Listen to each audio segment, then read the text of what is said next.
অনেকে বলছেন যে আপনারা আলোচনায় আছেন, আবার কেন আন্দোলনে যাচ্ছেন? এটাই হচ্ছে কারণ।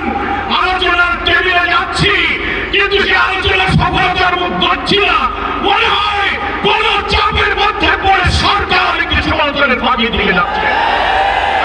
আন্দোলনের কর্মসূচি আমরা আজকে যেমন রাজধানীতে করছি, আগামীকাল সকল বিভাগীয় সদরে হবে, 26 তারিখে জেলা উপজেলায় হবে। দেশবাসীকে এই কর্মসূচি বিপুলভাবে সফল করে গণ আকাঙ্ক্ষা উই আর দ্য পিপল, যেটা আমাদের আর্টিকেল 7 এর মধ্যে বলা হয়েছে, এর ভিত্তিতে জুলাই সনদের আইনের ভিত্তিতে এই নির্বাচনই হতে হবে। আমরা ফ্যাসিবাদের রাষ্ট্র কাঠামো সংসদের জন্য এত রক্ত দিয়েছি, এত জীবন দিয়েছি। এখন যদি 2 মাস 3 মাস সংস্কার করার পর একটি দল বলে এটা পরে হবে, তাহলে এতদিন আমাদের কেন পরিশ্রম করালেন? সেই জন্যই আমরা বলছি আমাদের আন্দোলন এটা রাজনীতির অংশ।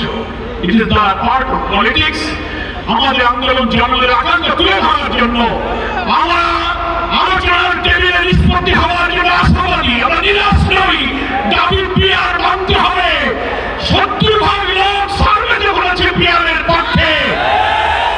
কমিশনে 31টি দলের 25টি দল পিআরের পক্ষে। আপনারা বলছেন পিআর খায় না, মাথায় নেয়। আপনারা বলছেন যে দেশের লোকেরা ইভিএম বোঝে না, তারা পিআরও বোঝে না। কোন রাজনৈতিক ব্যক্তিগত সম্পর্ক লেখা বলতে পারে না। আমরা চ্যালেঞ্জ দিচ্ছি, গণভোট দিন। পিআর পক্ষে আছে কি বিপক্ষে আছে? জনগণ যদি পিআর মানে তো আপনাদেরকে মানতে হবে। জনগণ যদি বিপক্ষে যায় আমরা জবাবদিহিতা মেনে নেব। কিন্তু কেন আপনারা গণভোটকে ভয় পাচ্ছেন? ভয় পাচ্ছেন কেন? পিআরের মধ্য দিয়ে যদি সকলে অংশীদারিত্বের ভিত্তিতে বেশি শক্তি, কারো টাকা মুক্ত কোয়ালিটি পার্লামেন্ট হয়ে একটি সুন্দর সরকার গঠন হয়, তাহলে যারা কর্তৃত্ববাদী সরকার ব্রুট মেজরিটি নিয়ে আরেকটি ফ্যাসিবাদী